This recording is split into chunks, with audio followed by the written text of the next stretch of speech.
看什么呢？这么入迷。这是一个破译密码的小说，感觉还挺有意思的。先生会的真多，英文、数学、弓箭、破译密码，你还会什么呀？我想想，我学过枪、短刀、马术，后来跟着一位女师傅学过一些简单的防身术。孟学安只是想把我培养成一个间谍，而不是一个女杀手。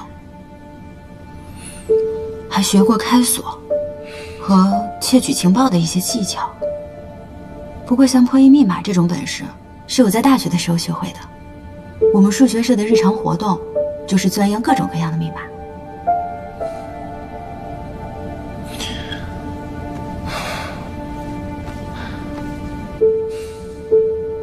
孟学安，他教你这么多，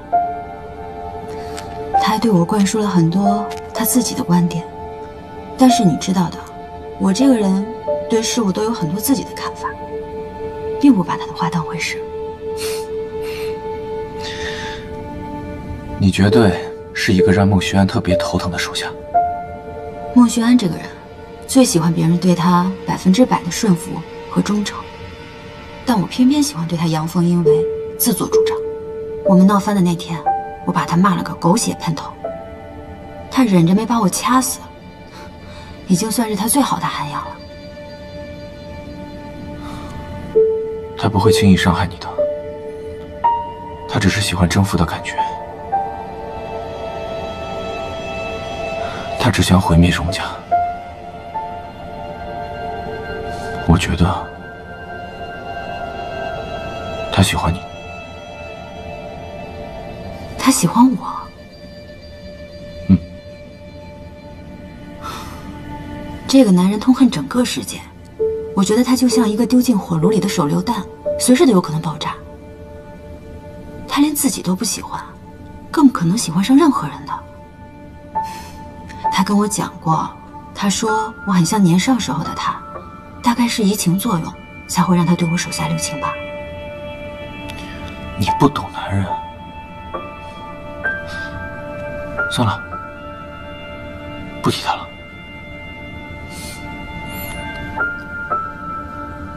该睡觉了。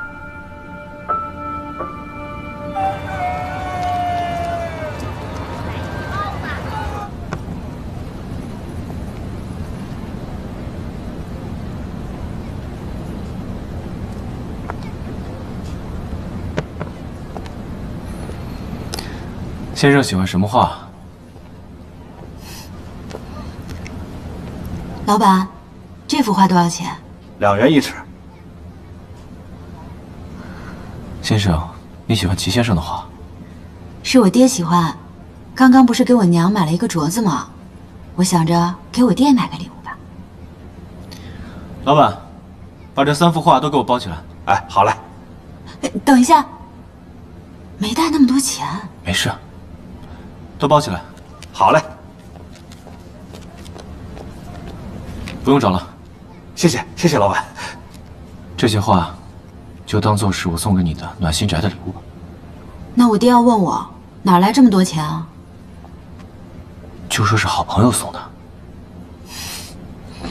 晚上想吃什么？还去昨天那家吧，我觉得挺好吃的。好。阿尚，啊，冯小姐。阿尚，真的是你？那你们先聊。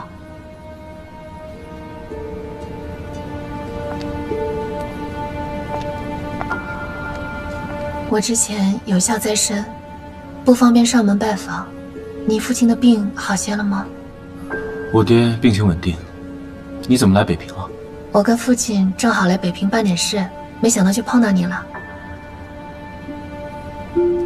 杜小姐的事，我替你感到很难过。她不懂你的好，是她的损失。你会遇到一个好女孩的。阿尚，回上海之后，你要是心情不好，想找人聊聊天，随时来找我。你家也在办白事呢，我也不方便去打搅。大哥去世之后，父亲一直郁郁寡欢。我这次来，就是想给他找一些字画、古董，稍等啊，哄他开开心，但又不太懂行。你能帮我参考一下吗？我爹比较懂行，其实我也不懂，抱歉。也是，这次正好在北平碰上了，要不晚上一起吃个饭吧？正好。我已经有约了，不好意思啊。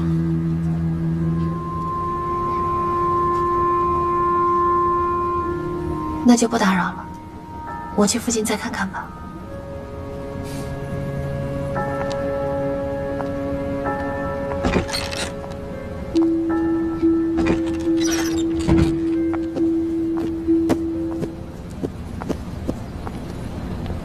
你和他还真是有缘啊。都装完了？嗯，时候不早了，我们早点回去吧。好。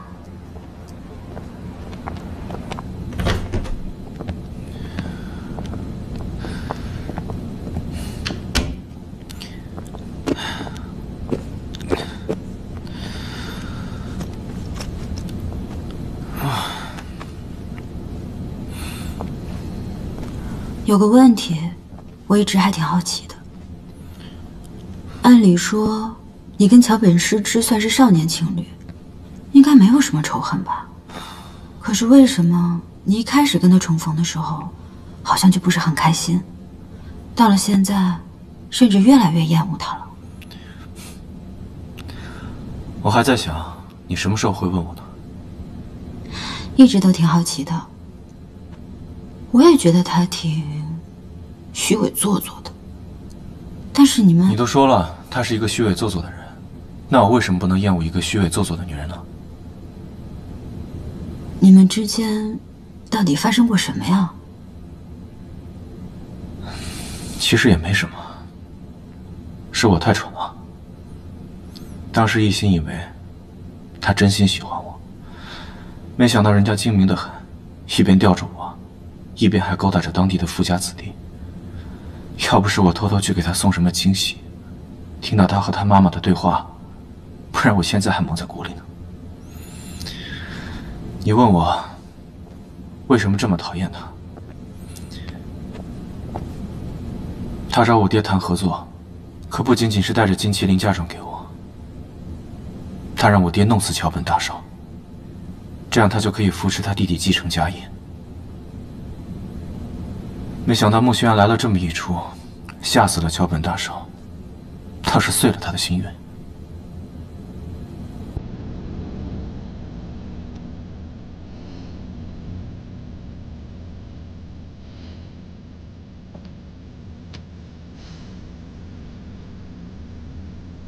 你以前就被女人骗过，好不容易鼓起勇气喜欢我，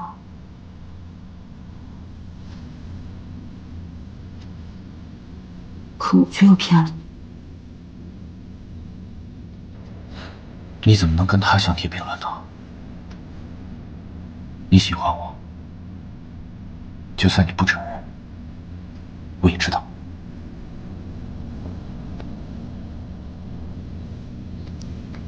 可你怎么那么傻？都上过当了，还选择相信我？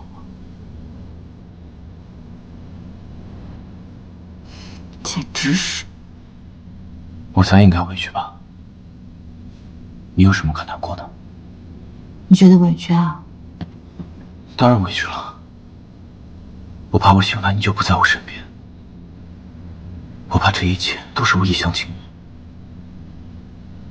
我怕你跟我好，就只是可怜我。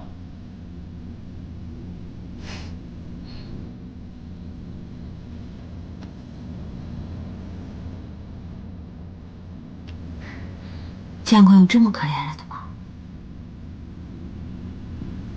没见过，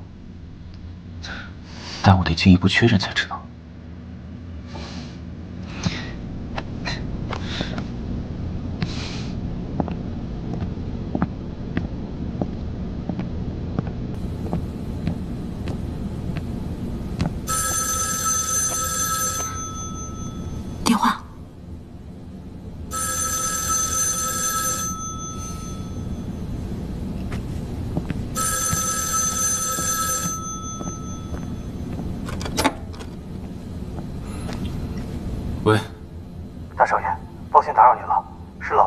他有反应了。什么时候的事？大概20多分钟之前。不过老爷只是支吾了几声，就又昏迷过去了。医生说，这就代表老爷已经度过了危险期了，醒来只是时间问题。大少爷，您需要回来吗？我明天一早回来。哦，对了，大少爷，还有一件事，上次您让我查冯先生多年前的那个案子，现在我查出了点东西。什么东西？这个事情很复杂，在电话里说不清楚。要不等您回来，我再详细跟您说。那好，等我回来找你。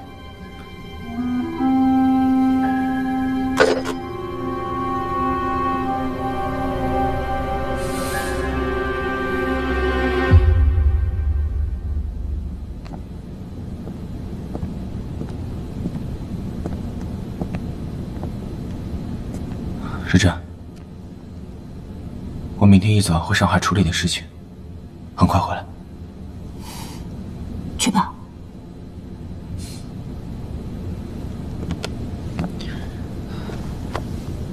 你要是能像寻常的姑娘一样，哭着求我留下来就好了。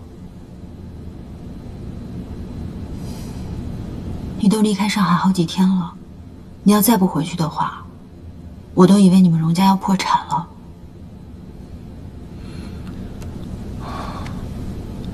我要是一无所有了，你会嫌弃我吗？一无所有。你要是能一直长得这么好看，我也可以考虑赚钱养你啊。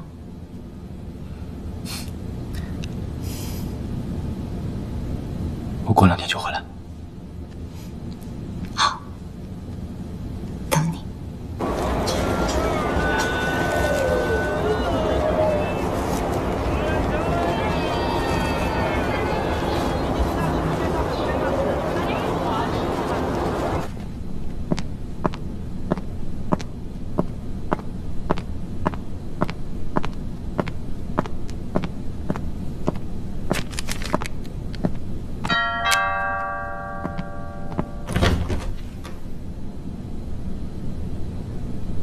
诗织小姐，冯小姐，你怎么在这儿？找家尚。真是不巧，他昨天刚回上海。我本来是想找阿尚一道用午餐，既然他不在，不知道冯小姐可否赏光？不胜荣幸。冯小姐喜欢吃的快鱼今天终于有了新鲜货，荣先生还为您留了一份，您看要点吗？诗织小姐有什么忌口？除了辣，其他的都可以。我听家尚说你在重庆还生活过几年，不吃辣的话，那当地的菜肯定吃不惯吧？确实不太习惯，还好后来认识了阿尚，知道我吃不习惯当地菜，便总是带我去一家粤菜馆吃。这样的话，就上几道不辣的特色菜吧。好，谢谢。来，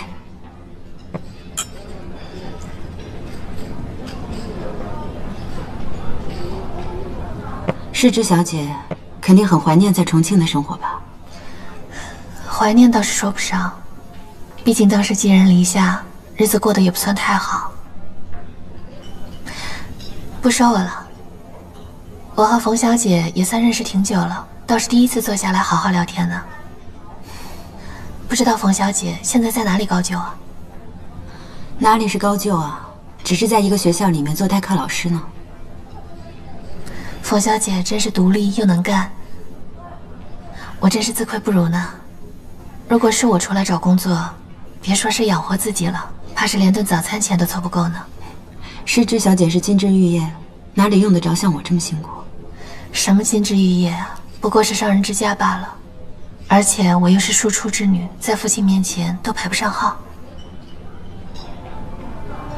哦，对了，令兄的事，我在报纸上也看到了。他还那么年轻，真是让人遗憾。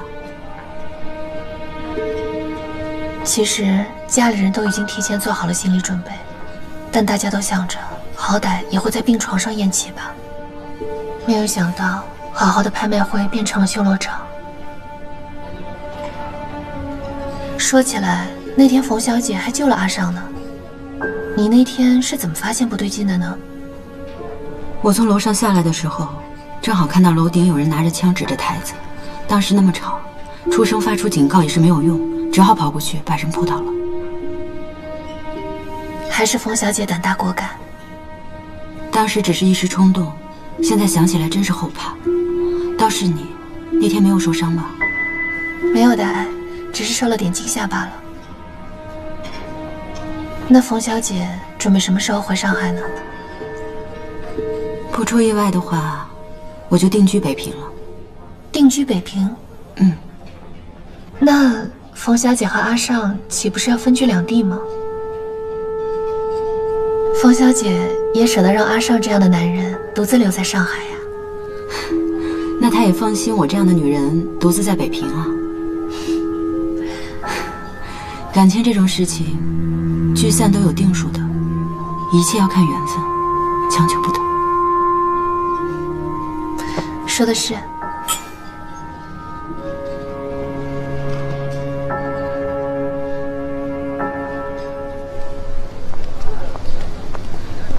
嘉尚，等我很久了。没多久。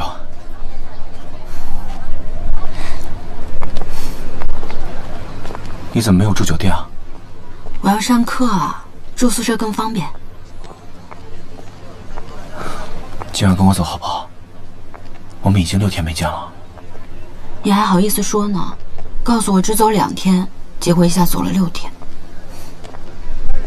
你是我唯一的归处，不管我走到哪里，最后都会回到你身边。以前怎么没发现你这么会说情话啊？甜的我牙都要融化了。上海有什么新消息吗？没什么，我爹还是没有醒过来。你家里一切都好，只不过云芝向芳华求婚了。真的？嗯。云芝觉得芳华出事，是因为她没有保护好她。况且芳华一直喜欢云芝，所以云芝打算负责到底。这段时间，他一直上门探望芳华，又是送花又是送礼的。显然芳华是被他打动了。我对武云池这个人也不是很了解，那你觉得他是个适合做你妹夫的人吗？他是个讲义气的好兄弟，但是在女人这方面，他的确有些花心。当然了，看在我的面子上，他一定会对芳华好的。只是不知道这种好，是不是芳华想要的？我想他应该也会尊重芳华，可就是不确定他是不是真心爱她。芳华喜欢他，肯定是抱着要跟他做恩爱夫妻的梦想，才会答应他的求婚的。是啊，所以从一开始，我就不赞同这门婚事。但毕竟这是芳华亲自定下来的，就不好反悔了。待会回到酒店，要不你给芳华打个电话，和她好好聊一聊。好。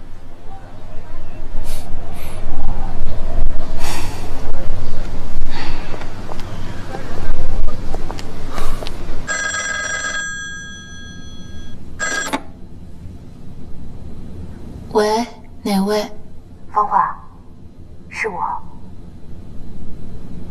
先生，你最近好吗？我很好。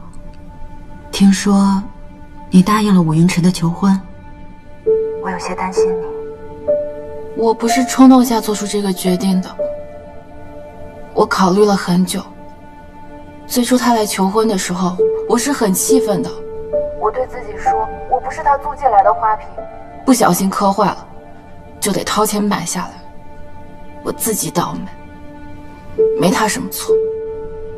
我也没有悲惨到需要他来收拾烂摊子。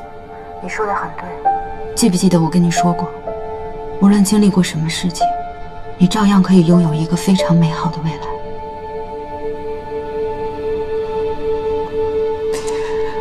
你是第一个这么说的，冯先生。我娘怪我糊涂，太太讥讽我不知好歹。方林他也觉得我能嫁给我喜欢的男人，没什么不好的。我支持你走出阴影，但是我真的不知道，我云池他是否适合你啊？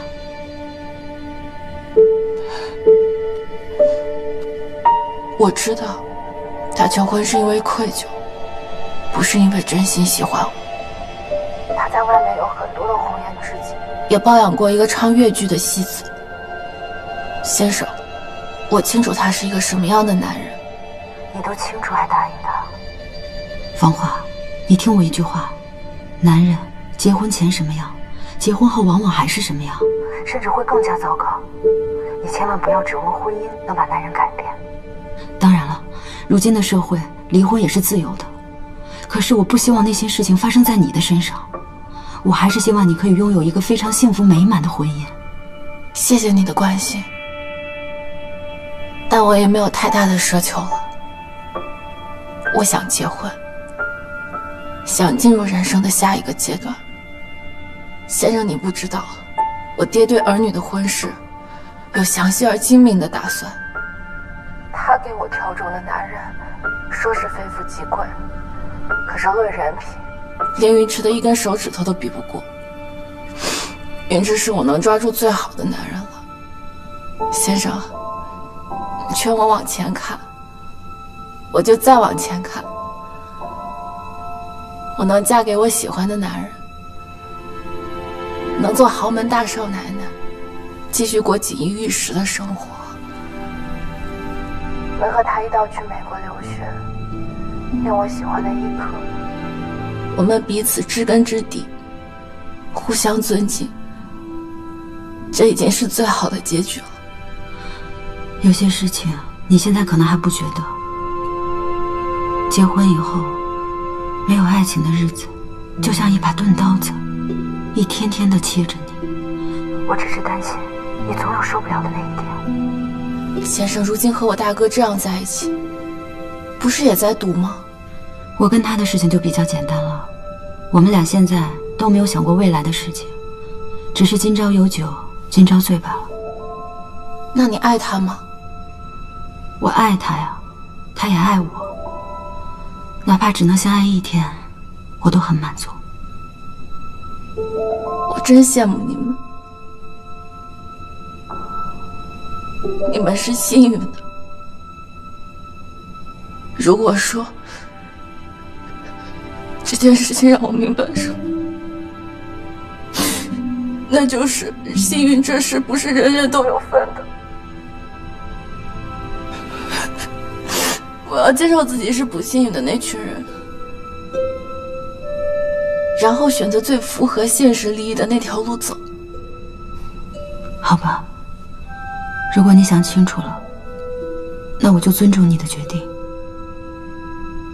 芳华，祝你订婚快乐。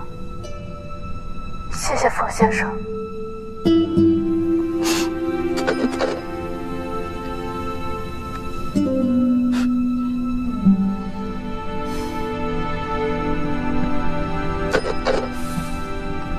他怎么说？说了很多，但是我始终觉得他还是很喜欢武云池的，想着结婚去赌一把。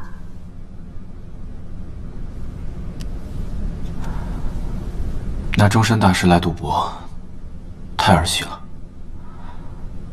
我了解云池，他一直都喜欢那种灵活又跳脱、会玩但又难掌控的女孩。他喜欢去征服她们。芳华有点憨，实心眼儿，贴心巴巴地跟着云池，他反而都不会多看她一眼。我这个大舅子管得再多，他们结婚之后，我也没办法管到他们婚房里去了。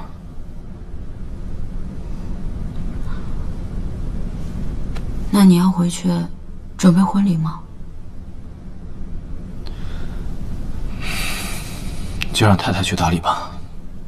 云池和芳华也说了，他们不着急，他们自己把时间定在了3月初7。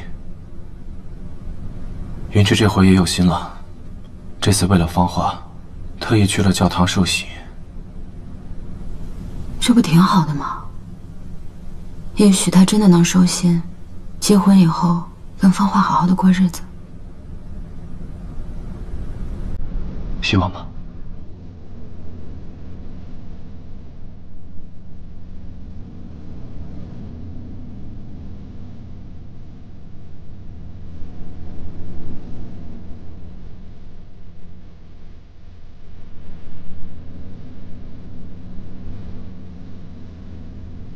你今天晚上怎么有点不对劲啊？为什么这么说？你都盯着我看了一晚上了，是出什么事了？没什么，就是太想你了。那天你走了以后，桥本实之来了。他来做什么？他来找你啊。我跟他吃了一顿午饭，就把他送走了。他没乱来吧？怎么会？她是个聪明的女人。下次他再来，就别理他了。他回上海了，恐怕以后连见面的机会都没。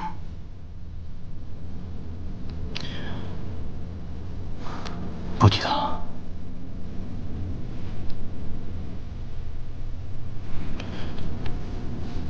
你这里还疼？好久没感觉了。怎么了？是看上去很可怕吗？不，我就是想你在这么小的时候就承受了这么多痛苦。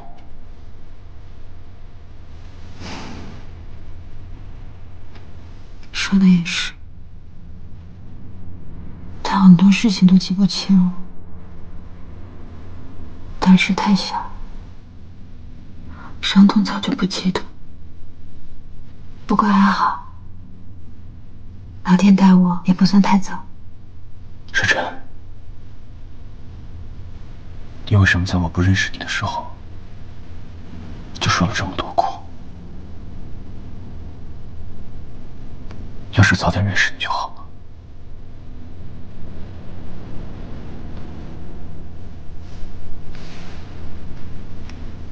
但我现在很幸福啊，从来没有人让我像现在这样快乐过。可是，到底是什么人会对一个孩子下这么惨的手？